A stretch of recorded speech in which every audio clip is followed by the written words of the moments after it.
मित्रांनो, जीरा राईस कांदा हिरवी मिरची घालून बनवत आहे. बघून घ्या, वेगळ्या पद्धतीचा आहे. तूप घातलंय,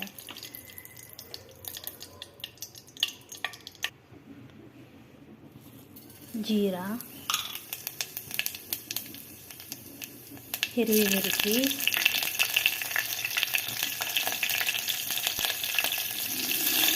कांदा,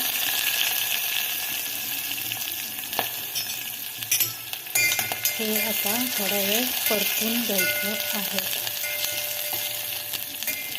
थोडंसं ब्राऊन कलरचं होईपर्यंत. थोडंसं हलकंसं ब्राऊन झालंय. आता आपण तांदूळ घालूया.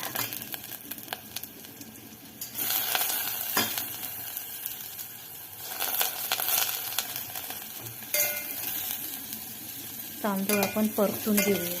आता आपण मीठ घालूया चवीनुसार. झालं. आता पाणी घालून कुकरला लावूया.